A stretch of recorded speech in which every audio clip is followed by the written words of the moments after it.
श्री सच्चिदानंद सद्गुरु साईनाथ महाराज की जय। सद्गुरु श्री साईनाथुनि शरद बाबूजी की जय।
श्री सच्चिदानंद सद्गुरु साईनाथ महाराज की जय। सद्गुरु श्री साईनाथुनि शरद बाबूजी की जय।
श्री सच्चिदानंद सद्गुरु साईनाथ महाराज की जय।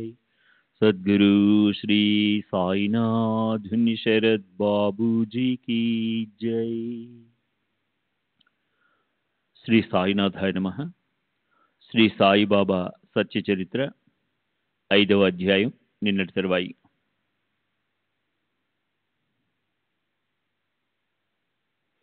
సరే, ఇప్పుడు మొహిద్దీన్ కుస్తీలో గెలిచిన తరువాత జరిగిన చరిత్రలోని మహిమను శ్రద్ధగా వినండి. కుస్తీ జరిగిన 5వ సంవత్సరం అహ్మద్ నగర్లో ఉండే జవహర్ అలీ అనే పేరు గల ఒక ఫకీరు తన శిష్యులతో సహా ఉండిపోవడానికి రాహతా వచ్చాడు. వీరభద్రుని దేవాలయం వద్ద ఒక ఖాళీ స్థలం చూసుకొని ఆ ఫకీరు అక్కడ ఉండిపోయాడు. ఆ ఫకీరు నిజంగా చాలా అదృష్టశాలి.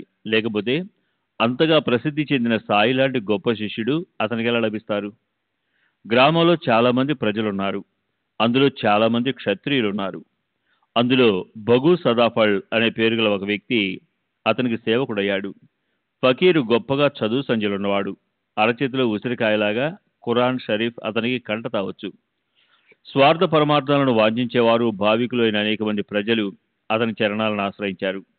ఫకీరు అక్కడ ఈద్గా అనే పేరు గల నమాజు స్థలం ఈద్గా నిర్మించడం ప్రారంభించాడు. కొద్ది రోజుల తర్వాత అతను వీరభద్రుడి దేవాలయాన్ని అమంగళం చేస్తున్నాడనే నింద వచ్చి ఈద్గా నిర్మాణం ఆగిపోయింది. గ్రామస్తులు ఫకీర్ని గ్రామం నుంచి తరిమేశారు. అప్పుడు అతను షిరిడి వచ్చి మసీదులో బాబా దగ్గరుండిపోయాడు. ఫకీరు ఎంతో మధురంగా మాట్లాడేవాడు. గ్రామస్తులు అతన్ని భజన చేయడం మొదలెట్టారు. బాబాను కూడా అతను ఏదో చేసి సమ్మోహనం చేశాడని ప్రజలు అనుకోసాగారు. అతను బాబాతో, నువ్వు నా శిష్యుడివి అన్నాడు. స్వభావతః బాబా హాస్యస్ఫోరక ధోరణి కలవారు. ఆయన సరే అన్న వెంటనే అతనికి గొప్ప ఆనందం కలిగింది. బాబాని వెంటబెట్టుకుని అతను బయలుదేరాడు. బాబా లాంటి ఉత్తములు శిష్యుడిగాను, జవహరాలి అతని గురువుగాను అయిపోయారు. ఇద్దరికీ రాహతాలో ఉండాలన్న ఆలోచన వచ్చింది. గురువుకి శిష్యుని విశిష్టత తెలియదు, శిష్యునికి గురువు అవగుణాలు తెలుసు. అయితే శిష్యుడు అతన్ని ఏ రకంగానూ అవమానం చేయలేదు. తన శిష్య ధర్మాన్ని పాటించాడు. గురువు నోటి నుంచి బయటకు వచ్చే మాటలను యోగ్యమైనవా అయోగ్యమైనవా అన్నది చూడకుండా వాటిని తూచా తప్పకుండా పాటించేవారు. ఆయన గురువు ఇంట్లో నీరు కూడా మోశారు.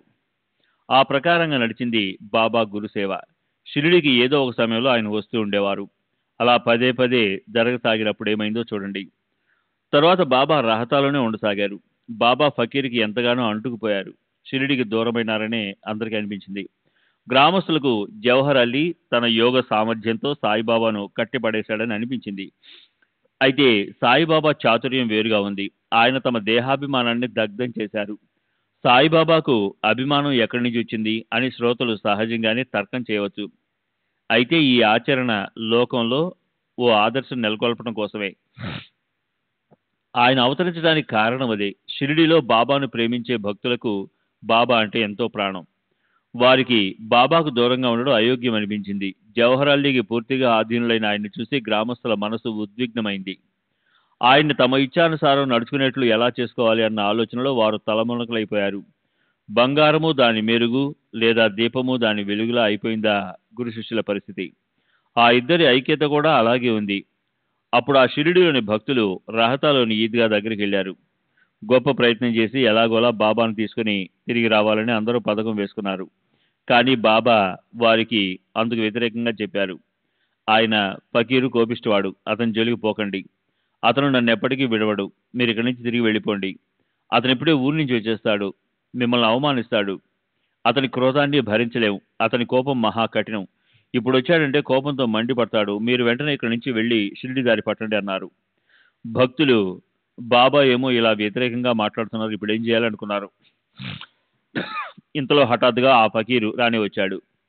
సంగతి ఏమిటో అడిగాడు. పిల్లవాడి కోసం వచ్చారా? ఏమిటి మాట్లాడుకుంటున్నారు? అతన్ని షిరిడికి తీసుకువెళ్లే శ్రమ పడకండి అని మొదట్లో అన్నప్పటికీ అతను గ్రామస్తులకి కొంచెం బెదిరాడు. తిరిగి తనే ఇలా అన్నాడు, పదండి, అబ్బాయిని షిరిడికి తీసుకెళ్ళండి, అతనితో పాటు నన్ను తీసుకెళ్ళండి. ఆ ప్రకారంగా ఆ ఫకీరు అందరితో కలిసి మళ్ళీ షిరిడి వచ్చేశాడు. అతను బాబాను వదిలితే ఒట్టు. బాబా కూడా అతని నుంచి దూరంగా ఉండలేకపోయారు. అది ఎలా సంభవిస్తుందో ఎవరికీ అర్థం కాలేదు. సాయి మూర్తిభవించిన పరబ్రహ్మ అయితే జవహర్ అలీ భ్రమల్లో ఉండే గుమ్మడి పండు. దేవిదాస్ అతన్ని పరీక్షించాడు. షిరిడిలో జవహర్ అలీ అనే గుమ్మడి పండు బద్దలైంది. దేవిదాస్ చాలా అందంగా ఉండేవాడు. అతని కళ్ళు తేజోవంతంగానూ రూపం మనోహరంగానూ ఉండేది. 10-11 ఏళ్ల వయసులో ఉన్నప్పుడు అతను మొదటిసారి షిరిడి వచ్చాడు. అలా అతను లేత వయసులో నడుముకు కేవలం కౌపీనం కట్టుకుని ఉండేవాడు. యాత్రికుడిగా వచ్చి మారుతి దేవాలయంలో దిగాడు. అప్పాబిల్ మహల్సాపతి అతని దగ్గరకు వస్తూ పోతూ ఉండేవాళ్ళు. కాశీరాం సింపి మొదలైన వాళ్ళు అతనికి వంట సరుకులు ఇస్తుండేవాళ్ళు. ఆ ప్రకారంగా అతని గొప్పతనం పెరిగింది. పెళ్లివారితో కలిసి బాబా రావడానికి 12 ఏళ్ల ముందే దేవిదాసు షిరిడి వచ్చి ఉండసాగాడు. అప్పాబిల్కి అతను పలక మీద రాయటం నేర్పిస్తుండేవాడు. వెంకటేశ్వర స్తోత్రం చదివించి అందరి చేత కంఠస్థం చేయించేవాడు. నిత్యము నియమంగా ఆ అభ్యాసం నడిపించేవాడు. ఈ దేవిదాసు గొప్ప జ్ఞాని. తాత్యాబా అతని గురువుగా చేసుకున్నాడు. కాశీనాథ్ షింపే మొదలైన వాళ్ళు ముఖ్య శిష్యులై అతన్ని ఆశ్రయించారు. ఈ భక్తులు దేవిదాసు ఎదుటికి తీసుకొచ్చారు ఈ ఫకీర్ని. శాస్త్రపరమైన వాదోబోధాలు నడిపించారు. దేవిదాసు ఆ ఫకీర్ని జయించాడు. దాంతో వారు ఆ ఫకీర్ను అక్కడి నుంచి తరివేశారు. అతను అప్పుడు అక్కడి నుంచి జారుకుని వైజాపూర్లో ఉండిపోయాడు. తరువాత ఎన్నో సంవత్సరాలుగా అతను మళ్ళీ షిరిడీకి వచ్చి సాయినాథునికి నమస్కరించాడు. తాను గురువు, తన శిష్యుడు అన్న అతని భ్రమంతా నశించిపోయింది. పశ్చాత్తాపంతో అతడు శుద్ధుడైనాడు. బాబా మాత్రం అతన్ని ఇదివరకులాగే గౌరవించారు. శ్రీ సచ్చిదానంద సద్గురు సాయినాథ్ మహారాజ్ కీ జై. సద్గురు శ్రీ సాయినాథుని శరద్ బాబూజీ కీ జై.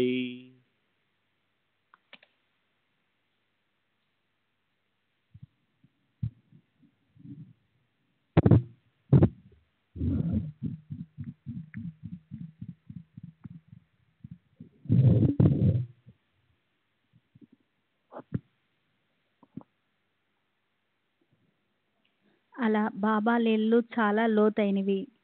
అతను గురువు, తాను శిష్యుడు అన్న భావనను బాబా ఈ నిర్ణయం జరిగే వరకు అలా ఉండనిచ్చారు. అతని గురుత్వము అతనిది, తన శిష్యురకం తనది అన్న ఆ ఉపదేశాన్నే సాయినాథులు ఇక్కడ స్వయంగా తమ ఆచరణలో చూపారు. మనం ఎవరికైనా చెందినవారుగానైనా ఉండాలి, లేదా ఎవరినైనా మనవారిగానైనా చేసుకోవాలి. అలా కాకుండా ఉండటం మంచిది కాదు. అది లేకపోతే మోక్షాన్ని ప్రాప్తింప చేసుకోవటం అశక్యం. బాబా ఆచరణలో ఇదే ఒక ఆదర్శం. అయితే అలాంటి మనోనిశ్చయం దుర్లభం. మనసు స్థిరంగా అయిన వారే నిరాభిమానమనే పర్వతాన్ని ఎక్కగలుగుతారు. ఇక్కడ స్వబుద్ధితో చేసే చాతుర్యం పనికిరాదు. స్వహితాన్ని సాధించాలనుకునేవారు అభిమానరహితంగా వ్యవహరించాలి. దేహాభిమానాన్ని దగ్ధం చేసుకున్న వారే ఈ దేహాన్ని సార్థకం చేసుకుంటారు. వారప్పుడు పరమార్థాన్ని సాధించుకోవటానికి ఎవరికైనా శిష్యురకం చేస్తారు. బాబా యొక్క ఈ నిర్విషయ స్థితిని చూసి చిన్న పెద్దలంతా మనసుల్లో ఆశ్చర్యపోయేవారు. మంత్రముగ్ధమైన అందాలోలకే ఆ జిలేబీల చిన్నారి అంటే అందరికీ ఇష్టం ఏర్పడింది. జ్ఞానుల దేహ వ్యాపారాలు గత జన్మలో చేసిన కర్మలను అనుసరించి ఉంటాయి. వారి చేత జరిగే పనులకు వారు బాధ్యత వహించరు. కర్మలకు కర్తత్వాన్ని వారు అంగీకరించరు. కాంతి జలపాతాలు దూకించే సూర్యుడు ఒకవేళ అంధకారంలో ప్రవేశించగలిగితేనే జ్ఞానులకు ద్వైతభావం ఉంటుంది. విశ్వమంతా తమ రూపంగానే భాషించే వారికి అద్వైతం వద్దే శ్రేష్ఠ స్థానం ఉంటుంది.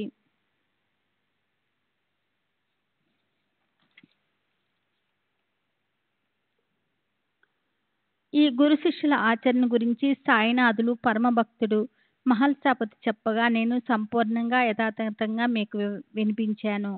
సరే, ఇప్పుడు ఈ కథను ముగిద్దాం. దీని తర్వాత చరిత్ర దీనికన్నా కఠినమైనది. దాన్ని తగు విధంగా చెప్తాను. అది వినటానికి సావధానులండి. మసీద్ గతంలో ఎలా ఉండేదో, ఎంత గట్టి ప్రయత్నంతో దానిలో బండలు పలిచారో, సాయి హిందువో ముసల్మానో ఇది ఖచ్చితంగా ఎవరికీ తెలియకుండా ఎలా ఉందో చెప్తాను. దౌతి అంటే హఠయోగ సాధనలో కడుపులోని ప్రేగులను శుద్ధం చేసే ఒక పద్ధతి. ఖండయోగాలను హఠయోగ సాధనతో శరీరాన్ని ముక్కలు ముక్కలుగా చేసి తిరిగి వాటిని కలిపే పద్ధతి. సాయి ఎలా చేస్తుండేవారో, భక్తులు అనుభవించవలసిన బాధల్ని ఆయన స్వయంగా ఎలా అనుభవించేవారో, ఈ విషయాలన్నీ కూడా ఎక్కడ ఏమాత్రమూ లోటు లేకుండా చక్కటి పద్ధతిలో చెప్పడం జరుగుతుంది. హేమాడ్ సాయిబాబాను శరణన్నాడు. ఈ కథావర్ణన ఆయన చరణ ప్రసాదమే. ఈ పుణ్యపావన కథను శ్రవణం చేయటం వల్ల సంకటాలు దూరమవుతాయి. సర్వులకి శుభమస్తు. ఆ ప్రకారంగా సజ్జనులు ప్రేరణ కలిగించిన భక్త హేమాడ్ పంత్ రచించిన శ్రీ సాయి సమర్థల సత్య చరిత్రలోని శ్రీ సాయి మళ్ళీ ప్రకటమవడం అనే పేరు గల 5వ అధ్యాయం ముగిసింది. శ్రీ సద్గురు సాయినాథ్ అర్పణమస్తు. శుభం భవతు. 6వ అధ్యాయము రామచరణ ఉత్సవాది కథనము. శ్రీరామ జన్మోత్సవం వగైరాల వర్ణన. శ్రీ గణేశునికి నమస్కారము. శ్రీ సరస్వతీదేవికి నమస్కారము. శ్రీ గురు మహారాజ్కి నమస్కారము. శ్రీ కులదేవతకి నమస్కారము.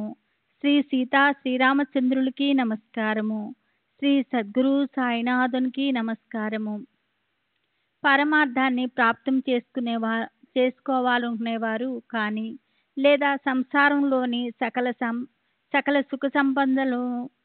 సుఖ సకల సుఖ సంపదలను సంప్రాప్తింపదలుచుకున్నవారు కానీ ఎవరైనా సరే సద్గురువు అనే నావికుడు లేదా థ్రెడ్ వేసేవాడి నావలో కూర్చున్నప్పుడు ఆయనే ఆవల తీరానికి తీసుకెళ్లి దింపుతారు. సద్గురువు అన్న శబ్దంతో మనసులో ఆ భావన మెలకునగానే శ్రీ సాయి బాబానే మొదట గుర్తొస్తారు. ఆయన ప్రత్యక్షంగా మన ఎదుటికొచ్చి నిలబడతారు. తమ చేతిని మన తలపై ఉంచుతారు.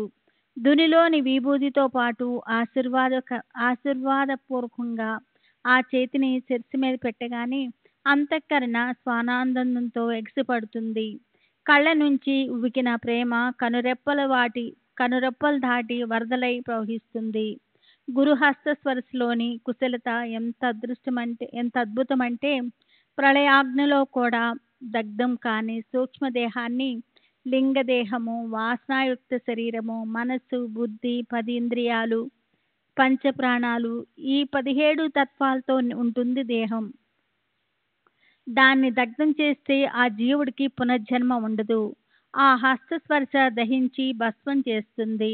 దేవుడి గురించిన కథలను పొరపాటున విన్న శిరోవేదన వచ్చినట్లు బాధపడేవారు లేదా నోటి నుంచి వ్యర్థ ప్రేరణలు చేసేవారికి కూడా స్థిరత్వం ఏర్పడుతుంది.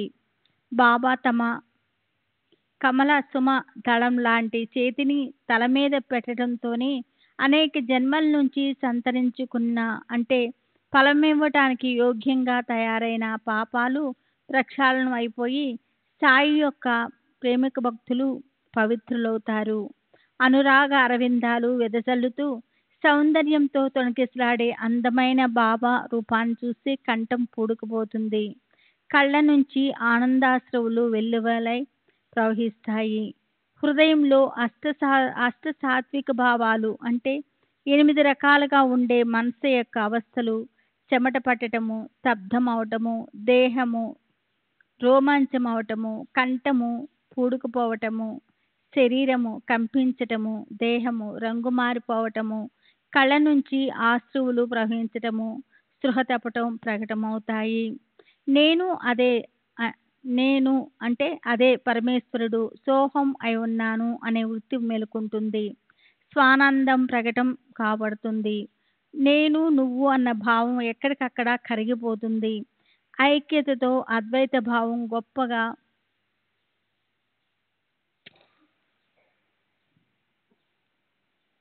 గొప్పగా కనిపిస్తుంది. పారాయణం చేస్తున్నా, పురాణాలు చదువుతున్నా అడుగడుగునా సద్గురువే స్మృతి పదంలోకి వస్తారు. రాముడు లేక కృష్ణుడి రూపాలతో సాయిబాబానే నటిస్తారు. తమ చరిత్రను తాము వినిపిస్తారు.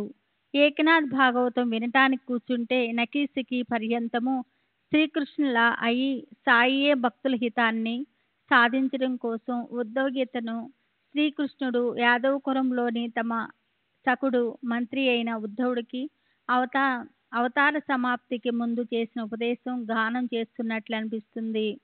ఉబుసుపోక పిచ్చిపాటి మాట్లాడుకుంటుంటే అక్కడ కూడా యోగ్యమైన అనుభవాన్ని ఇవ్వటం కోసం హఠాత్తుగా శ్రీ సాయినాథుని కథలే గుర్తొస్తాయి. కాగితం తీసుకుని వ్రాద్దామంటే అక్షరంతో అక్షరాన్ని జోడించి పదాలను కూర్చటం కుదరదు.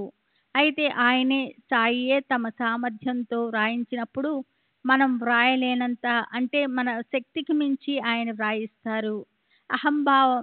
అహంభావము తలెత్తిపోయినప్పుడల్లా సాయిబాబా తమ చేత్తో దాన్ని చక్కగా చేస్తారు. శక్తిపాతం చేసి తమ సామర్థ్యాన్ని శిష్యుని కృతార్థుని చేస్తారు. కాయ వాచ మనస శ్రీ సాయినాథునికి సాష్టాంగ నమస్కారం చేస్తే ధర్మార్థ కామ మోక్షాలనే 4 పురుషార్థాలు తామంతట తామే వచ్చి ఒళ్ళో వాల్తాయి. కర్మ, జ్ఞాన, యోగ, భక్తి అనే 4 మార్గాలతోనూ ఈశ్వరుడు ప్రాప్తిస్తాడు. ఈ 4 మార్గాలు వేరువేరుగా 4 వైపుల నుంచి బయలుదేరినప్పటికీ అవన్నీ మనల్ని మన స్వస్థలానికి పరమ పదవికి చేరుస్తాయి. భక్తి తుమ్మవనపు దారి ఎత్తు బలాలతో ఎంతో భయంకరంగా ఉంటుంది. అది ఒక్కో అడుగుకు ఒక్కో అడుగు మాత్రమే వేయగలిగినంత ఇరుకు సరిపోయేంత సూటిదారి అయినా అది మనల్ని హరి దగ్గరికి తీసుకుపోతుంది. ముళ్ళను తప్పించుకుంటూ అడుగులు వేయాలి. అదే సులభమైన ఉపాయము. అలా చేస్తే మన ధ్యేయము సురక్షితంగా పట్టుబడుతుందని గురుజరణి స్పష్టంగా చెప్పింది. మనసు అనే తోటలో భక్తి అనే నీటిని చల్లితే వైరాగ్యం మొలకెత్తుతుంది. జ్ఞానం అనే పూలు విరగబడి పూస్తాయి. కైవల్యం అనే ఫలం లభిస్తుంది. చతుర్ముఖం అంటే జ్ఞానమయము విప్పారుతుంది. జనన మరణాలు నిశ్చయంగా తప్పిపోతాయి. ఆయనే సత్య, జ్ఞాన, ఆనందయుక్తమైన మూడు స్వరూపాలుగా ఉండే పరమాత్ముడు, స్వయం సిద్ధుడు. ఏదో ఒక కారణాన్ని నిమిత్తంగా పెట్టుకొని ఆయన తమ భక్తులకు శిక్షణ ఇవ్వటానికి పూర్ణత్వంతో జాగృతమై ప్రకటమైనాడు. ఆయన త్రిగుణాలు అంటే సత్వ రజోస్తమ గుణాలనే మూడు గుణాలతో వ్యక్తమైనట్లుగానే మాయ కూడా క్రియాప్రక్తమై సత్వ రజోస్తమ గుణాలను నడిపిస్తుంది. తన గుణాలను చక్కటి పద్ధతిలో ప్రకటన చేస్తుంది. మట్టితో తయారైన విశిష్టమైన రూపానికి కుండ అనేదే నిజమైన పేరు. అయితే కుండ పగిలిపోతే నామరూపాలు, వికారాలు అన్నీ దూరంగా పారిపోతాయి. ఈ జగతంతా మాయ అని ఉత్తమమైంది. పరస్పరము వాటికి కార్యకారణ సంబంధం ఉంది. నిజం చెప్పాలంటే మాయే ప్రత్యక్షంగా సాకారమై జగత్ రూపంతో ఉద్భవించింది.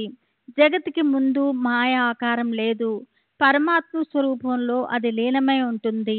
పరమ అవ్యక్తంలో కలిసిపోయి ఉంటుంది. వ్యక్తమైన అది పరమాత్మ రూపమే, అవ్యక్తంగా ఉన్న అది పరమాత్మ రూపమే. మొత్తానికి పరమాత్మ రూపమే అయి ఉన్న ఈ మాయ పరమాత్మ రూపం నుంచి అసలు భిన్నంగా ఉండదు. శ్రీ సచ్చిదానంద సద్గురు సాయినాథ్ మహారాజ్ की जय. सद्गुरु श्री साईनाथुनि शरद बाबूजी की जय.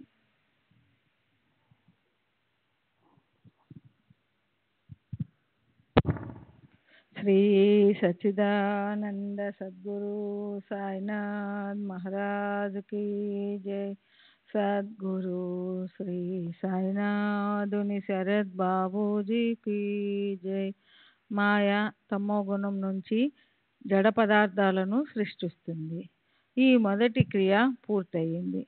అప్పుడు మాయ పరమాత్మ యొక్క చిద్గుణంతో కలిసి రజోగుణం నుండి రెండు గుణాల స్వాభావిక ధర్మాల మధ్య చైతన్యం అనే నిధిని తెరుచుకునేలా చేస్తుంది.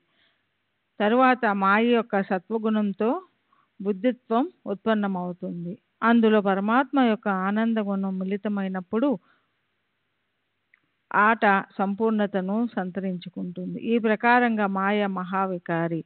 అయితే ఎప్పటి వరకు అది రూపాంతరం అనే బాధను స్వీకరించదో, పైన చెప్పినకున్నట్లు పదార్థాలను ఉత్పన్నం చేయదో అప్పటి వరకు అది త్రిగుణాలతో అవ్యక్తంగా ఉంటుంది. గుణాలను అనుసరించడం అనే అలాంటి క్రియను చేయకుండా మాయ అవ్యక్తం కాదు. అది క్రియారహిత ధోరణితో ఉన్నంత వరకు అది అవ్యక్తంగా ఉండగలుగుతుంది. అది తెలుసుకోవాలి. మొత్తానికి మాయ ఈశ్వరుడి కార్యం. సర్వం కలిందం బ్రహ్మ. కనిపించేదంతా బ్రహ్మే అనే తత్వం మూడింటి అంటే బ్రహ్మ అంటే పరమాత్మ, మాయా, జగత్తు యొక్క ఐక్యతే అయి ఉంది. అలాంటి ఐక్యత యొక్క అనుభవాన్ని నిశ్చయంగా ప్రాప్తింప చేసుకోవాలి అని మనసులో గొప్ప కోరిక ఉన్నవారు వేద శాస్త్రాలను అభ్యసించాలి. ఈ వేద శాస్త్రాలు, శృతి స్మృతులు సారాసార విచారం చేయగల శక్తిని గురువు వేదాంతము అనే మాటల అనుభవాన్ని, పరమార్థాన్ని ఇస్తాయి. మార్జియా భక్తాంచే ధామి అన్నవస్త్రాంశ నహి కమి. నా భక్తుల ఇళ్లలో అన్నవస్త్రాలకు లోటు ఉండదు అని శ్రీ సాయి అభయం ఇవ్వడం ఆయన భక్తులకు ఎప్పటికీ గుర్తుంటుంది. అనన్యంగా నన్ను భజించేవారి, నిత్యము మనసారా నన్ను సేవించేవారి యోగక్షేమాలు నేనే చూస్తాను. ఇది నా వ్రతం అనేది భగవద్గీత వచనం. అనన్య చింతనో యాంతం ఏ జనాం పర్యపాసతే తేషాం నిత్యభియుక్త నాం యోగక్షేమాం మహామ్యహం. శ్లోకం 22 అధ్యాయం 9. ఈ భగవద్గీత వచనాన్ని ప్రమాణంగా తీసుకోమని శ్రీ సాయి చెప్పేవారు. భక్తులకు అన్నవస్త్రాల కొరత ఉండదు. వాటి కోసం వ్యర్థంగా ప్రాణాన్ని వెచ్చించకండి. లౌకికంలో మానమానాలు, లోభాన్ని వదిలేయండి. దేవుడి ద్వారం దగ్గర గౌరవాన్ని పొందండి. దైవం ముందు చేయి చాపండి. దైవ ప్రసాదాన్ని పొందండి. లోకులు ప్రశంసాపూర్వకంగా తలలోపగానే దాంతోనే తనని తాను మర్చిపోవాలా. ఆరాధ్య దైవం లేదా గురువు యొక్క అంతఃకరణం ద్రవించి కరిగిపోయి ఆయన దేహం స్వేదంతో తడిసి ముద్దైపోవాలి. అదే ధ్యేయం కావాలి. ఈ ధ్యేయమే మధురమనిపించాలి. ఇంద్రియాలన్నిటికీ భక్తితో పిచ్చి పట్టాలి. ఇంద్రియాల శుద్ధ వృత్తికి భక్తి అనే చిగురులు తొడగాలి. అప్పుడు ఎంత చమత్కారం జరుగుతుంది. సర్వదా అలాంటి భజనే జరుగుగాక. ఇతరులేమి కూడా ఇష్టమనిపించుకుండుగాక. మనసు నా అంటే సాగి నామస్మరణలో లీలమవుగాక. మిగతా అన్ని విషయాలను మర్చిపోవుగాక. అంటే దేహ గేహ ఇల్లు వాకిళ్ళు విత్తాల గురించిన గుర్తు మిగులకుండుగాక. చిత్తం పరమానందంతో చేతులు కలుపుగాక. మనసు నిశ్చయంగా తటస్థమై పరమశాంతికి పుట్టినిల్లై తృప్తిని గెలుచుకోగాక. సత్సంగం చేసినట్లు గుర్తేమిటంటే వృత్తికి సంతృప్తి కలగాలి. అనేక చోట్ల పరిభ్రమిస్తున్న మనసుని లీలమైందని ఎలా అనగలం? కనుక శ్రోతలు లక్ష్యపెట్టి శ్రద్ధతో తరువాతి వర్ణను వినాలి. ఈ సాయి చరిత్రను వినడంతో మనో ప్రవృత్తి భక్తి వైపు మొగ్గుతుంది. కథ వినడం వల్ల ఆనందం లభిస్తుంది. చంచలమైన మనసుకి విశ్రాంతి లభిస్తుంది. అశాంతి అంతదార్థమై పోతుంది. అత్యంతిక సుఖం ఆప్యాయంగా అలింగనమిస్తుంది. ఇప్పుడు గతంలో మసీదు జీర్ణోద్ధరణ అనుసంధానంతో రామజనన కథా సంకీర్తన విషయం గురించిన వర్ణనను ముందుకు నడిపిద్దాం. గోపాలగుండు అనే ఓ భక్తుడు ఉండేవాడు. అతనికి బాబా అంటే చాలా భక్తి. అతను నిరంతరం బాబా నామస్మరణలో కాలం గడిపేవాడు. అతనికి పిల్లలు లేరు. తరువాత సాయిబాబా అనుగ్రహంతో అతనికి పుత్రరత్నం కలిగాడు. అతని మనసుకు ఎంతో ఆనందం కలిగింది. ఓసారి గోపాలగుండు మనసులో సిడి గ్రామంలో ప్రతి సంవత్సరము ఒక జాతర లేదా ఉరుసు జరిపితే బాగుండునని, అలా చేస్తే అందరికీ ఆనందం కలుగుతుంది కదా అని అనిపించింది. తాత్యా కోతే పాటిల్, రామచంద్ర దాదా కోతే పాటిల్, మాధవరావు దేశపాండే మొదలైన ముఖ్య భక్తులందరికీ ఈ ఆలోచన ఎంతో నచ్చింది. వాళ్ళు దాని గురించిన ఏర్పాట్లు చేయసాగారు. అయితే ఈ వార్షిక ఉత్సవం చేయడానికి ఒక నిబంధన ఉంది. దానికోసం జిల్లా అధికారి అనుమతి తీసుకోవడం అవసరం. అందుకు ప్రయత్నం చేయబోతే గ్రామంలోని ఓ కులకర్ణి తమ వసూళ్లు ఇత్యాది లెక్కలు రాయడం కోసం ప్రభుత్వంచే నియమించబడ్డ అధికారి కుసిత తత్వంతో వ్యతిరేకించడంతో పనిలో అవరోధం ఏర్పడింది. అలా వ్యతిరేకించినందుకు ఫలితంగా కులకర్ణికి ఏం జరిగిందో చూడండి. సిడిలో జాతర జరపరాదని జిల్లా అధికారి ఆజ్ఞ జారీ చేశాడు. అయితే ఈ ఉత్సవం సిడిలో జరగాలని బాబా మనసులోని సంకల్పం. అందుకోసం పూర్తిగా ఆశీర్వాదపూర్వకంగా ఆయన ఆజ్ఞ కూడా అయ్యింది. దానికి తోడు గ్రామస్తులు కూడా ఆ పని పూర్తవడానికి చాలా తీవ్రంగా ప్రయత్నించారు. అధికారులు తమ ఆజ్ఞను వెనక్కి తీసుకొని అందరి అభిమతాన్ని నెరవేర్చారు.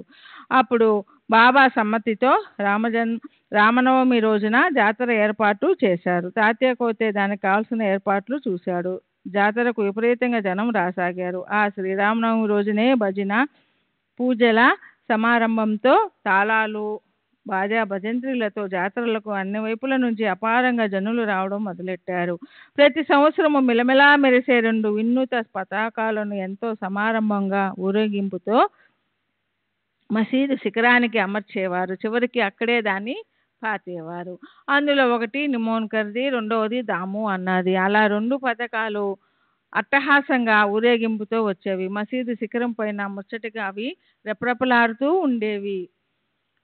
తరువాత ఆ ఉరుసు నుంచి రామనవమి ఉత్సవం ఎలా ఆవిర్భవించిందో ఆ అద్భుతమైన కమమీషు వినండి. ఆ రామనవమి ఉత్సవం అంటే ఆత్మానందాన్ని ఇవ్వగల సిడి గ్రామం యొక్క సన్మానమే.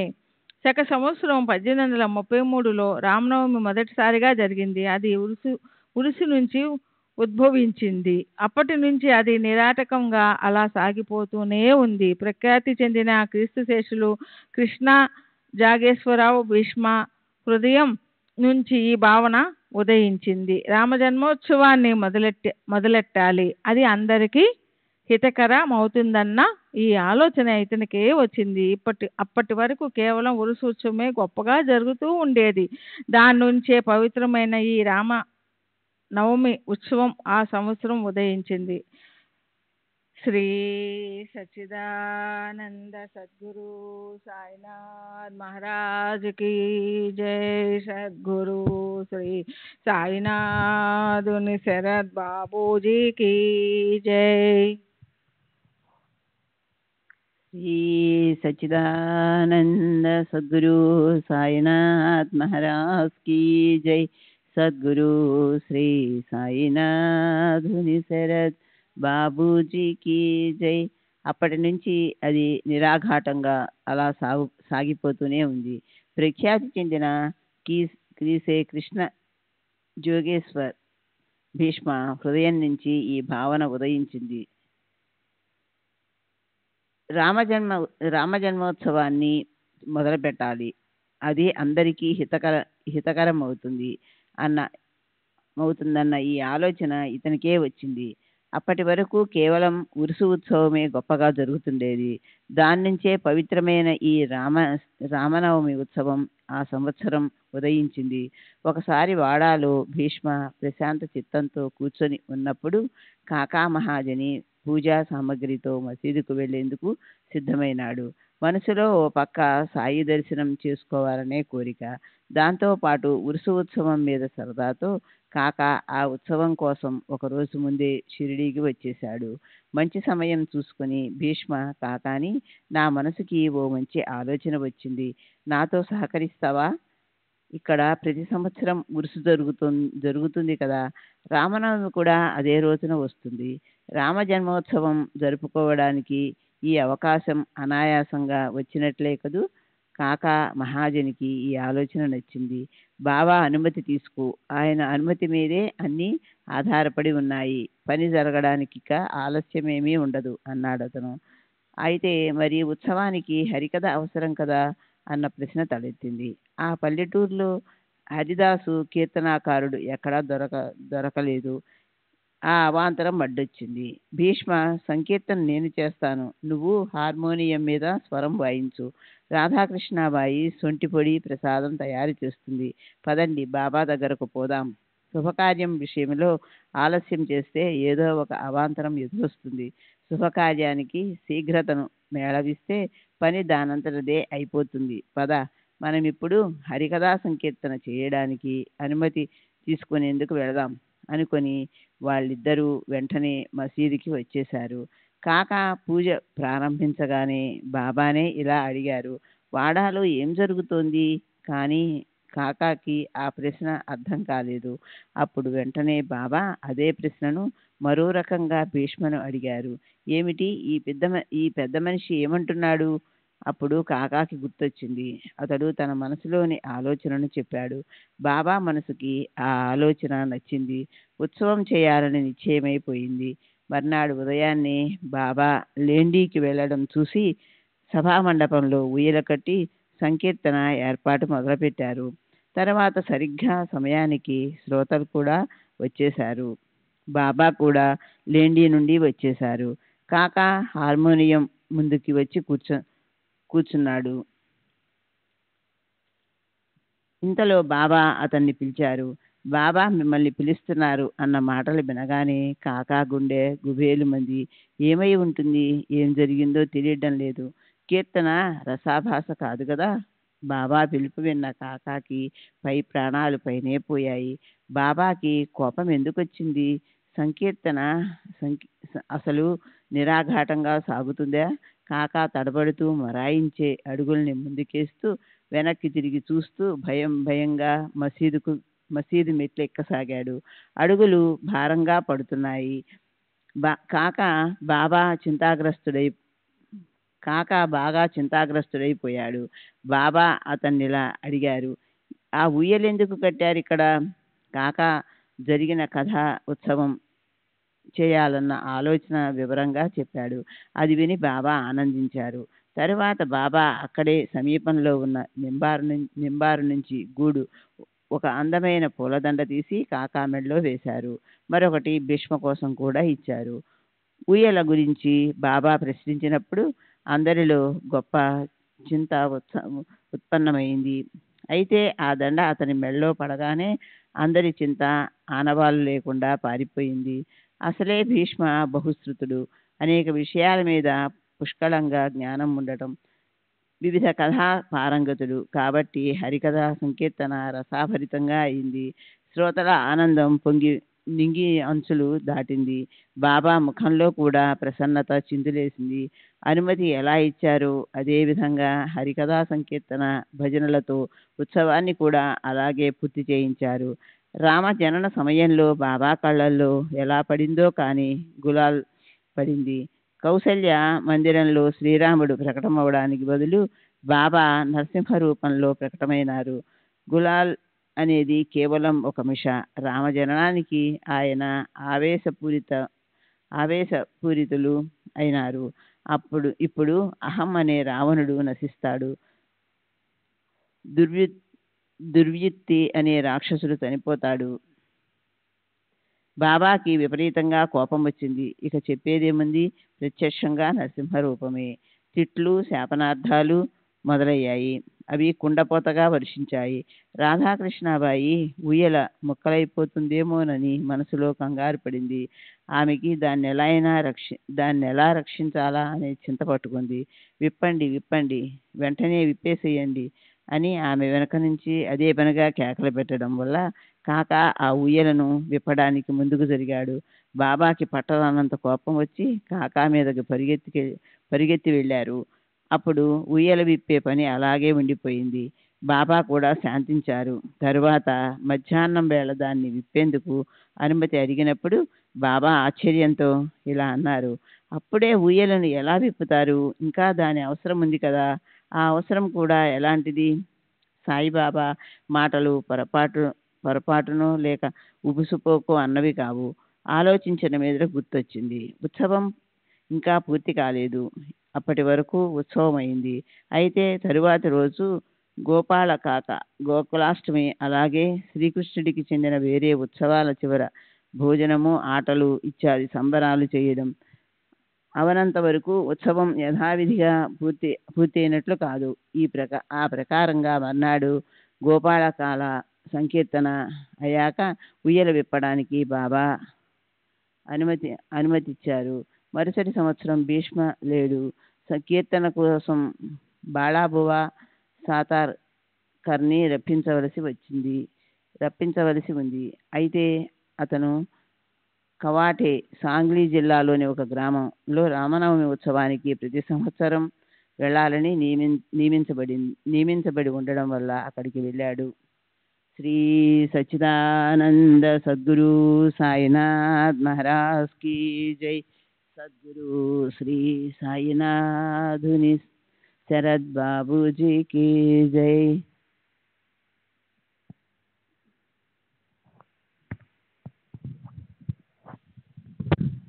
శ్రీ సచ్చిదానంద సద్గురు సాయినాథ్ మహారాజ్ కీ జై. సద్గురు శ్రీ సాయినాథుని శరత్ బాబూజీ కీ జై.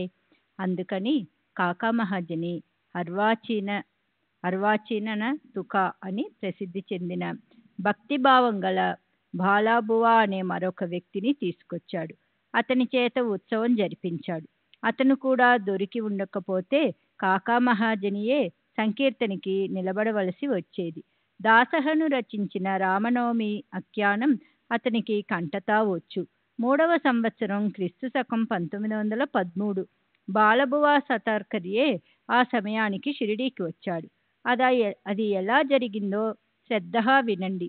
సాయిబాబా కీర్తి విని బాలాబువా సాతార్కర్ మనసులో ఆయన్ని దర్శించాలన్న కోరిక కలిగింది. అయితే వెళ్ళడానికి తోడు కావాలి కదా, అది ఎలా లభిస్తుంది అన్న చింత పట్టుకుంది అతనికి. బాలబువా స్వతహా హరిదాసు. సతారా దగ్గర ఉండేది అతని స్వస్థానం. అయితే అప్పుడు అతను ముంబైలోని పరల్ అన్న చోట ఉన్నాడు. సతారా ప్రస్తుత సాంగ్లీ జిల్లాలో బిర్హట్ సిద్ధకవటే అనే పేరు గల దేవస్థానం ఒకటి ఉంది. బాలాబువ అక్కడ రామనవమికి ప్రతి ఏటా హరికథ చెప్పేవాడు. ఆషాఢ ఏకాదశి, చైత్రమాసంలోని శ్రీరామనవమి ఈ 2 వార్షిక ఉత్సవాలతోనూ బాలాబువాకి సంబంధం ఉంది. రాజశాసన పత్రం ప్రకారం దేవుడి ఖర్చు నిమిత్తం 124 రూపాయలు ప్రభుత్వం నుంచి మంజూరు కాబడేది. సరే, ఆ 2 ఉత్సవాల కోసం బాలబువాకి ఇచ్చే సంభావన 30 రూపాయలు ఉండేది. అయితే ఆ ఏడాది కవటే గ్రామంలో కలరా వచ్చి గ్రామస్తులకు కఠిన పరిస్థితి వచ్చింది. గ్రామం ఖాళీ అయిపోయింది. శ్రీరామనవమి ఉత్సవం ఆగిపోయింది. ఆ ఉత్సవానికి మరుసటి సంవత్సరం రమ్మని బువాకి ఉత్తరం వచ్చింది. సారాంశం: రాముడి సేవ తప్పిపోయింది. సంభావన కూడా అక్కడికక్కడే ఆగిపోయింది. షిరిడీ వెళ్ళడానికి అవకాశం వచ్చింది. బాలబువ కాకాసాహెబ్ దీక్షిత్ని కలిశాడు. దీక్షిత్ బాబాకి గొప్ప భక్తుడు. అతను తలుచుకుంటే షిరిడీకి వెళ్ళాలన్న తన మనోగతం నెరవేరుతుంది. స్వామి కార్యం స్వకార్యం 2 అవుతాయి అని ఆలోచించి అతను దీక్షిత్తుతో, ఈ ఏడాది మా వార్షికోత్సవం ఆగిపోయింది కాబట్టి బాబా దర్శనం చేసుకోవాలి. అక్కడ హరికథా సంకీర్తనం చేయాలి అనిపిస్తుంది అన్నాడు. అందుకు బాపు సాహెబ్, సంభావన విషయంలో నిశ్చయం లేదు. అది ఇవ్వకపోవటం అనేది బాబా ఇష్టం మీద ఆధారపడి ఉంటుంది. సంకీర్తనకి కూడా ఆయన సమ్మతి అవసరం అన్నాడు. ఇలా సంభాషణ జరుగుతుండగా కాకా మహాజని అనుకోకుండా అక్కడికి వచ్చాడు. షిరిడీ ప్రసాదం విభూతులను పంచాడు. బువాకి అది శుభశకునంలా అనిపించింది. కాకా మహాజని అప్పుడే షిరిడీ నుంచి వచ్చి ఉన్నాడు. క్షేమ సమాచారాలను తెలుసుకుని అప్పుడు అతను తన ఇంటికి వెళ్ళిపోయాడు. సరే, తరువాత దీక్షిత్ బాలాబువాతో గొప్ప ప్రేమతో, నేను బాబాని సమ్మతించమని అడుగుతాను. వారు సమ్మతించాక మీకు నిశ్చయంగా తెలియపరుస్తాను. నా ఉత్తరం రాగానే వెంటనే షిరిడీకి వచ్చేయండి. దారి ఖర్చులకు భయపడకండి. దానికోసం మీరేమీ కష్టపడొద్దు. మనసులో ఏ శంకా పెట్టుకోకండి అన్నాడు. సరే, తరువాత దీక్షిత్ షిరిడీకి వెళ్ళాడు. బాబా అనుమతించారు. అప్పుడు బాలాబువ షిరిడీకి వచ్చాడు. అతను కోరుకున్న విధంగా బాబా దర్శనము అయింది. సాయిబాబా కూడా రామనవమి ఉత్సవ వేడుకలను తమ సమక్షంలో బాలాబువా చేత గొప్ప ప్రేమతోనూ ఆసక్తితోనూ చేయించారు. అనుకున్న పని గట్టెక్కిందని బాలాబువా మనసులో ఆనందం చిందులు వేసింది. సాయిబాబా కూడా ప్రసన్న చిత్తులైనారు. అందరి ఆకాంక్ష ఆశించినంత మేరకి నెరవేరింది. బాలాబువాకి సంభావన కూడా తగినంతగా లభించింది. అతనికి 150 రూపాయలు ఇవ్వమని ఆజ్ఞాపింపబడింది. బువా అవర్జనీయపు ఆనంద తీరాలు చేరుకున్నది.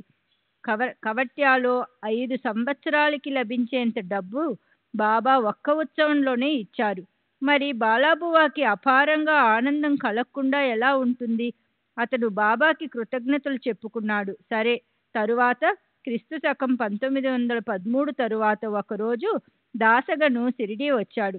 కాకాసాహెబ్ దీక్షిత్ బాబాకి విన్నపం చేసి వార్షిక ఉత్సవాన్ని అతనికి శాశ్వతంగా ఇప్పించాడు. అప్పటి నుండి ఇప్పటి వరకు ఆ జన్మోత్సవం లెక్కలేనన్ని వాద్యాలు కలిసిన మధుర శబ్దాలతో, నామస్మరణ జయఘోషతో అత్యంత వైభవంగా జరుగుతుంది. కడుపారా లభించే అన్న సంతర్పణలతో, అన్నం పెట్టి తృప్తిపరచటంతో గ్రామంలోని పేద పిల్లలకు ఆనందం కలుగుతూ ఉంటుంది.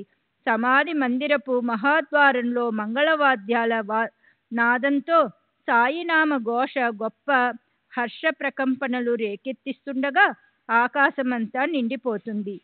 శ్రీ సచ్చిదానంద సద్గురు సాయినాథ్ మహారాజ్ కీ జై. సద్గురు శ్రీ సాయినాథుని శరత్ బాబూజీ కీ జై. శ్రీ సచిదానంద సద్గురు సాయినాథ్ మహారాజ్ కీ జై. సద్గురు శ్రీ సాయినాథుని శరత్ బాబూజీ కీ జై. గోపాలగుండుకు ఉత్సవం లేదా ఉరుసు గురించి స్ఫూర్తి కలిగినట్లే శిథిలమైన మసీదుని అందంగా రూపు రూపొందించాలన్న కోరిక కూడా కలిగింది. మసీదు జీర్ణోద్ధరణ కూడా నిజంగా తన చేతే జరగాలని భక్తుడైన గుండు నిశ్చయించుకొని ఆ పని కోసం రాళ్ళు కూడా సిద్ధం చేయించాడు. అయితే ఆ జీర్ణోద్ధరణ యోగం గుండుకి లభించలేదు. బాబా ఆ రాళ్లను షిరిడీలోని గణపతి, శని శివాలయాల జీర్ణోద్ధరణ కోసం ఉపయోగించారు. కొద్ది కాలానంతరం మసీదుకు సంబంధించిన ఆ విశిష్ట కార్యం జరగటానికి మనసుకు నచ్చే యోగం కలిసొచ్చింది. బాబా మనసులో ఆ పని నానాసాహెబ్ చందోర్కర్ చేయాలని, ఆ తర్వాత ఆ నేలపై రాళ్లు పరిచే పనిని కాకాసాహెబ్ దీక్షిత్ చేయించాలని ఉండి ఉంటుంది. తరువాత అది అలాగే జరిగింది. మొదట బాబా అనుమతి అడిగి అడిగి భక్తులు అలసిపోయారు. మహర్షాపతిని మధ్యవర్తిగా చేసుకున్నారు. అప్పుడు బాబా తమ అనుమతి ఇచ్చారు. సరే, మసీదులో ఒక రాత్రిలో నేల మీద రాళ్లు పరిచారు. ఆ మర్నాటి నుంచి బాబా గద్దె మీద కూర్చోసాగారు. క్రీస్తు శకము 1911 సంవత్సరం సభామండపం తయారైంది.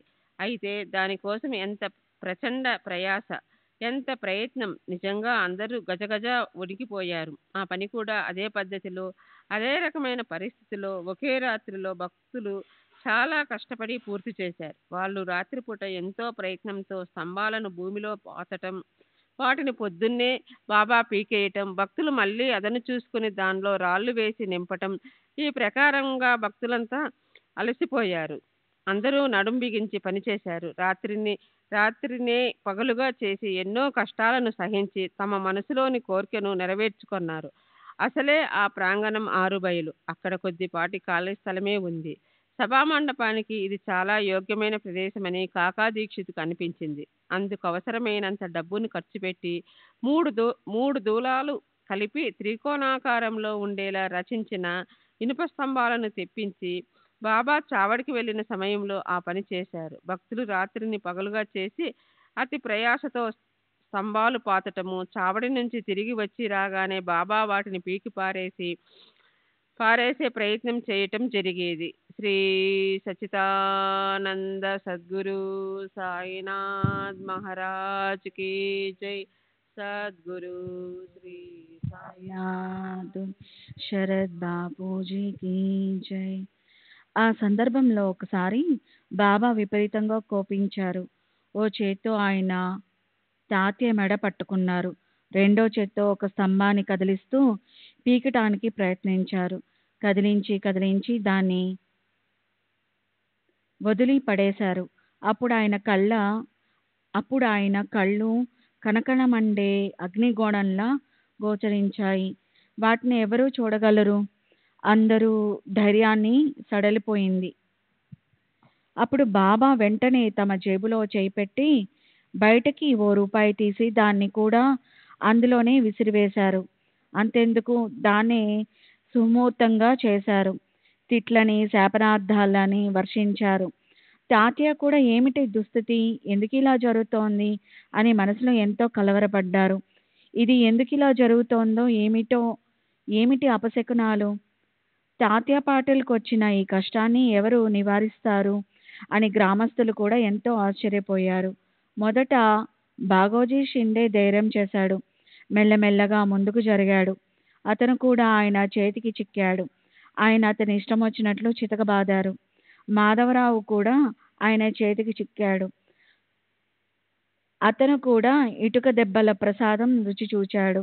మధ్యవర్తిత్వం చేద్దామని పోయిన వాళ్ళందరికీ బాబా దెబ్బల ప్రసాదం ఇచ్చారు. ఇప్పుడు బాబా ముందుకెవరు వెళ్తారు? తాత్యాను ఎలా విడిపించాలి అన్న ఆలోచనలతో గ్రామస్తులు తలలు బద్దలు కొట్టుకున్నారు. అలా చూస్తుండగానే కోపం తగ్గుతూ వచ్చి శాంతించింది. వెంటనే బాబా దుకాణదారుణ్ణి పిలిపించారు. జరీ అంచున్న తలపాగా తెప్పించారు. దాన్ని తామే స్వయంగా తాత్య తలపై పెట్టారు. అతనికి సంభావన, రాజులు లేదా సర్దార్లు కరుణతో ఇచ్చే తలపాగా, వస్త్రాలు ఇత్యాది బహుమానాలు ఇచ్చారు. ఈ కోపానికి కారణం ఏమిటి? తాత్య మీద ఈ అరుపులు దేనికోసం? బాబా కేకలు పెడబెబ్బులు ఎందుకు పెట్టారు? ఆయనకి ఎందుకు కోపం ఎలా పెచ్చు మీరిపోయింది? చూస్తుండగానే ఒక నిమిషంలోనే మళ్ళీ ఈ ప్రసన్న చిత్తులు ఎలా అయ్యారు? ఇదంతా గ్రామస్తులకి చాలా ఆశ్చర్యం అనిపించింది. అందుకు కారణమేమిటో పిసరంత కూడా నిశ్చయంగా ఎవరైతే అంతుపట్టలేదో బాబా ఒకసారి ప్రశాంతంగా ఉంటారు. ప్రేమగా కబుర్లు విశేషాలు చెప్తూ ఉంటారు. ఒక క్షణమైనా కాకముందు ఉన్నట్టుండి నిష్కారణంగా కోపంతో మండిపడతారు. సరే, అలా ఉంటే బాబా సంగతులు ఒకటి చెప్తుంటే మరొకటి గుర్తుకొస్తూ ఉంటుంది. ఏది చెప్పాలో ఏది మానాలో నాకు తెలియటం లేదు. అందులో భేదబుద్ధి చూపి వ్యవహరించటం మంచిది కాదు. నా ఇష్టాలు కూడా నేను చూడను. సందర్భానుసారం నాకు గుర్తుకొచ్చిన కథలు వినటంపై శ్రోతలకున్న ఇచ్ఛను నెరవేరుస్తాయి. సాయిబాబా హిందువా లేక ముస్లిమా అన్న విషయంతో గత అధ్యాయంలో జరిగిన విశేషాల గురించి వర్ణనను వృద్ధుల నుంచి విన్న ప్రకారం రాబోయే అధ్యాయంలో నాకు తోచిన విధంగా చెప్తాను. దక్షిణ మిషతో డబ్బు తీసుకొని దాన్ని మందిర జీవనోద్ధరణ కోసం బాబా ఎలా ఖర్చు పెడతారో, ధోతి ఖండయోగాలుగా చేసి శరీరాన్ని ఎలా స్వాధీనం చేసుకుంటారో, ఇతరుల కోసం ఎలా శ్రమ పడతారో, భక్తుల సంకటాలను ఎలా తప్పిస్తారో అదంతా రాబోయే అధ్యాయాల్లో స్పష్టమవుతాయి. శ్రోతలకు సంతోషం కలుగుతుంది. సర్వులకు శుభమస్తు. ఈ ప్రకారంగా సాధు సత్పురుషుల ప్రేరణ చేసిన భక్త హేమాడ్ పంత్ రచించిన శ్రీ సాయి సమర్థ సత్య చరిత్రలోని రామ జనన ఉత్సవాది కథన మన పేరుగల 6వ అధ్యాయం ముగిసింది. శ్రీ సద్గురు సానాధరమస్తు. శుభం భవతు. శ్రీ సచ్చిదానంద సద్గురు సాయినాథ్ మహారాజ్ కీ జై. సద్గురు శ్రీ సాయినాథుని శరద్ బాపూజీ కీ జై. శ్రీ సచ్చిదానంద సద్గురు సాయినాథ్ మహారాజ్ की जय. సద్గురు శ్రీ సాయినాథుని శరత్ బాబూజీ की जय. రకరకాల విశేషాల వర్ణన. శ్రీ గణేశాయానికి నమస్కారం. శ్రీ సరస్వతి దేవికి నమస్కారం. ఇదే కదా. వివిధ కథల నిరూపణ. రకరకాల విశేషాల వర్ణన. శ్రీ గణేశునికి నమస్కారం. శ్రీ సరస్వతీదేవికి నమస్కారం. శ్రీ గురు మహారాజ్కి నమస్కారం. శ్రీ కులదేవతకి నమస్కారం. శ్రీ సీతారామచంద్రునికి నమస్కారం. శ్రీ సద్గురు సాయినాథునికి నమస్కారం. ఇప్పుడు ఇంతకు ముందు చెప్పిన కథను అనుసంధానం చేసుకుంటూ దాన్ని మనసులోకి తెచ్చుకుందాం. దేవాలయాల జీర్ణోద్ధరణ అంటే బాబాకి ఎంతో ఇష్టము. ఇతరులకి ఉపకారం చేసే విషయంలో ఆయన ఎంతో కష్టపడేవారు. తమ భక్తులను ఎంతో బాగా చూసుకునేవారు. తమ దేహాన్ని శ్రమ పెట్టుకునేవారు. భక్తుల దుఃఖాన్ని కూడా సహించేవారు. సమాధితో సహా ఇంద్రియాలను స్వాధీనం చేసుకుని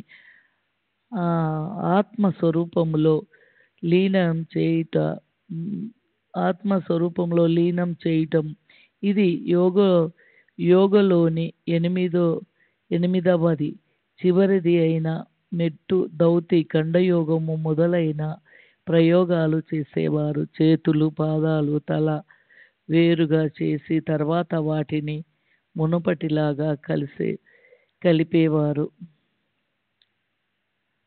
ఆయన్ని హిందువు అందామా అంటే ఆయన ముస్లింలా కనిపించేవారు. ముస్లిం అని అందామా అంటే చక్కని గుణాలతో యుక్తుడైన హిందువులాగా అగుపించేవారు. అలాంటి ఆ సాధారణ అవతారాన్ని ఏ విద్వాంసుడు మాత్రము వర్ణించగలడు? బాబా హిందువా లేక ముసల్మాను జాతికి చెందినవారా అనేది కొంచెం కూడా అంతుపట్టని విషయము. ఆయన వ్యవహరించే తీరు ఇరు పక్షాలతోనూ సదా సర్వదా ఒకేలా ఉండేది. హిందువుల శ్రీరామనవమి పండుగను సభా మండపంలో ఊయల కట్టించి కథా సంకీర్తనలతో సహా స్వయంగా తామే జరిపించేవారు. ఎదురుగా ప్రాంగణంలో ఊయల కట్టబడి ఉండగా రామ సంకీర్తన చేయించేవారు. అదే రాత్రి ముసల్మాన్లకు నందల్ అరగదీసిన చందనము వాటి చిన్న చిన్న ముక్కలను ఒక పళ్ళెంలో పెట్టుకుని దాన్ని మేళ తాళాలతో గ్రామంలో ఊరేగింపి జరగడం, తర్వాత మసీదులో ఉన్న గూడు మీదో చేతులతో తొట్టటం. ఆ ఆచారాన్ని అమీర్ శక్కర్ అనే గొప్ప బాబా భక్తుడు ఉరుసు రోజున ప్రారంభించాడు. ఇది ఇప్పటికీ కూడా రామనవమి ఉత్సవం నాటికి రాత్రి షిరిడీలో జరుగుతుంటుంది. ఉత్సవం ఊరేగింపుకి అనుమతించేవారు. తగు సంఖ్యలో ముసల్మానులు పోగై గొప్ప సంబరంతో సందల్ ఊరేగింపు జరిపేవారు. ఈ ప్రకారంగా ఆయన ఆ రెండు ఉత్సవాలను ఆనందంతో ఒకేలాగా జరిపించేవారు. రామనవమి రోజు వచ్చిందంటే కుస్తీలు పెట్టించేసి గుర్రాలు, కంకణాలు, తలపాగలను భారీగా బహుమతులుగా ఇచ్చేవారు. గోకులాష్టమి పండుగ వచ్చిందంటే గోకుల జరిపించేవారు. గోకులాష్టమి ఉత్సవం ఇంకా ఇతర ఉత్సవాలను చివర భోజనాలు, ఆటలు మొదలైన వాటిని సంబరంతో చేయటం. అలాగే ముసల్మాన్లు పండుగ వస్తే నమాజు చదవటానికి అభ్యంతరం పెట్టేవారు కాదు. ఓసారి మొహరం పండుగ వచ్చింది. కొందరు ముసల్మాన్లు మసీదులోకొచ్చి ఇలా అన్నారు: ఒక తాబూత్ మొహరం రోజున హసన్ హుసేన్ల శవ పీఠికలకు ప్రీతికలుగా చేసిన పేర్లు ఊరేగింపును చేసి గ్రామంలో ఊరేగించమంటారు. బాబా అనుమతి ఇచ్చిన వెంటనే తాబూత్ తయారు చేసి దాన్ని 4 రోజులు ఉంచారు. 5వ రోజున గ్రామస్తులు దాన్ని కిందకి దించారు. అయితే బాబా మనసుకు వీటి వల్ల సుఖము లేదు, దుఃఖము లేదు. ఆయన్ని చెవులు కుట్టించుకొని ముస్లింలు అందామా అంటే ఆయన చెవులు కుట్టబడి ఉండేవి. హిందువులు అందామా అంటే సుంతి, శిశం అంటే పురుష జనేంద్రియ త్వచను ఛేదించే ముసల్మాన్లను ఒక విధి చేయించబడి ఉండేది. అలా బాబా భావన అవతారం హిందువు ముస్లిమా కానిది. ఆయన్ని హిందువు అందామంటే ఆయన నిరంతరం మసీదులో ఉండేవారు.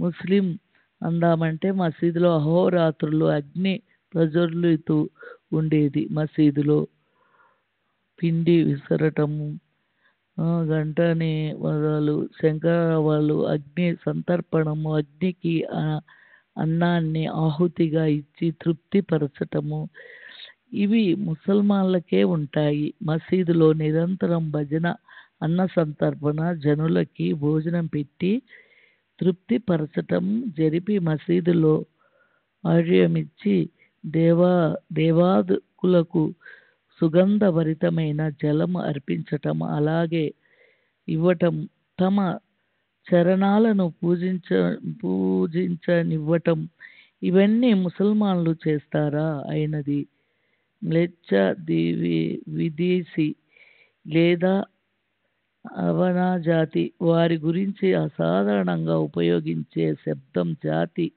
అని ఒకవేళ అందామా అంటే ఉత్తమోత్తములైన బ్రాహ్మణులు ఆయన్ని పూజిస్తూ ఉండేవారు.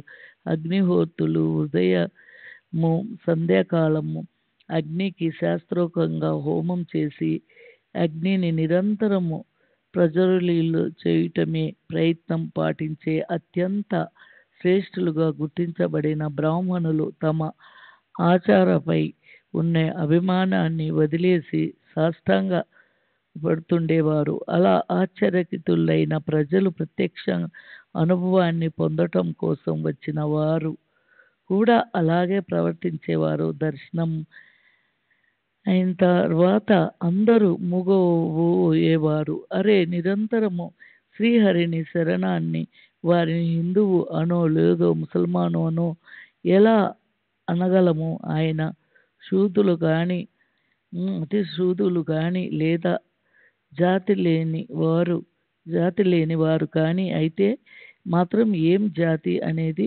అణుమాత్రం కూడా కొలమానం కాదు. శ్రీ సచ్చిదానంద సద్గురు సాయినాథ్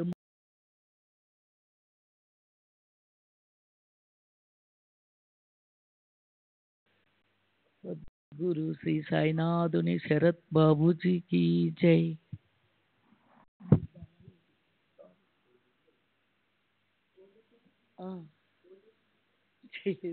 ఆరోది నీకు తెలుసు కదా అమ్ములు, దాని తర్వాత ఒకటి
श्री सच्चिदानंद सद्गुरु साईनाथ महाराज की जय। सद्गुरु श्री साईनाथ शरद बाबूजी की जय। साई रहम नजर करना, बच्चों का पालन करना। साई रहम नजर करना, बच्चों का पालन करना। जाना तुमने जगत पसार, सब ही झूठ जमाना। जाना तुमने जगत पसार, सब ही झूठ जमाना। साई रहम नजर करना, बच्चों का पालन करना। साई रहम नजर करना, बच्चों का पालन करना। मैं अंधा हूँ बंदा आपका, मुझसे पथ दिखलाना। मैं अंधा हूँ बंदा आपका, मुझसे पथ दिखलाना। साई रहम नजर करना, बच्चों का पालन करना।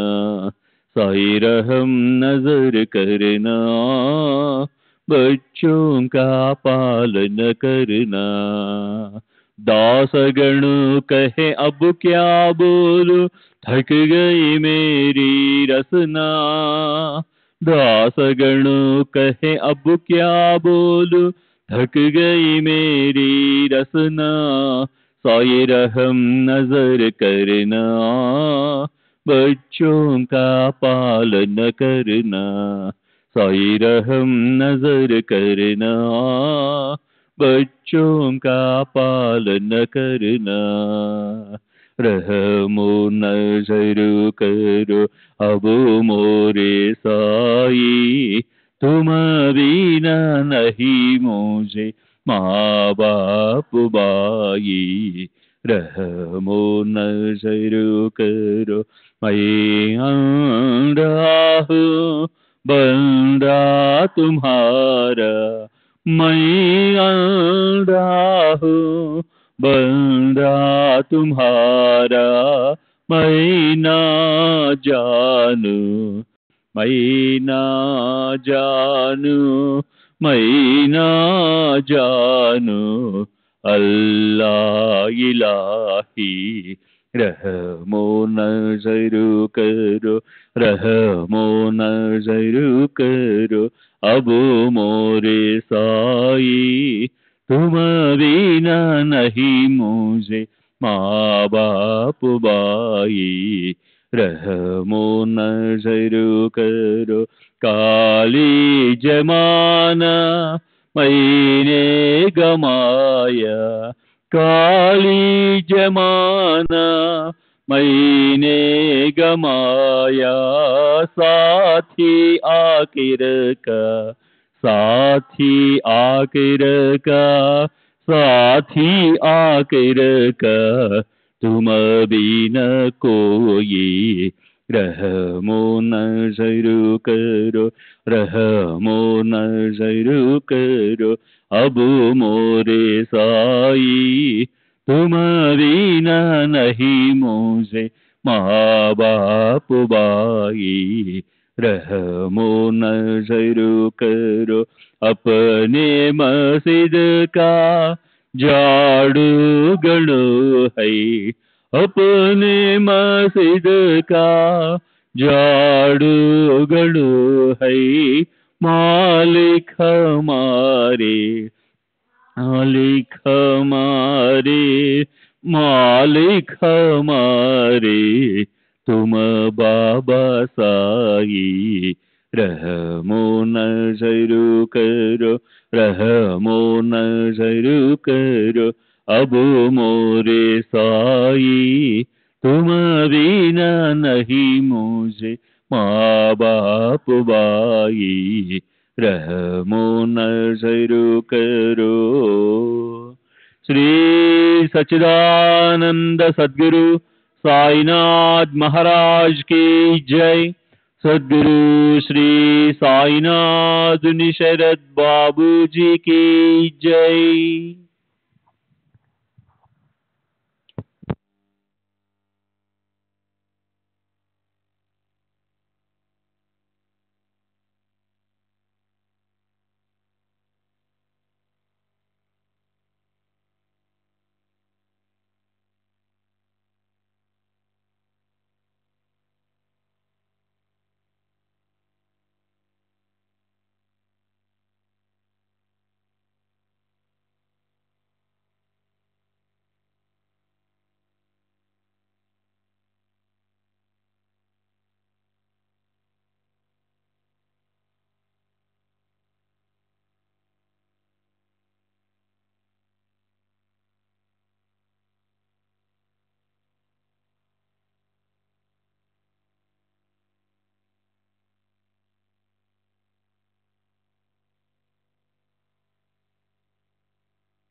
श्री सच्चिदानंद सद्गुरु साईनाथ महाराज की जय।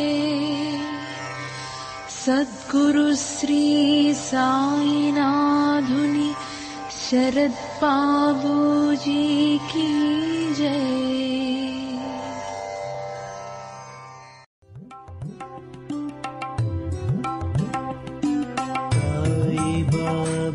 साई बाबा साई बाबा साई बाबा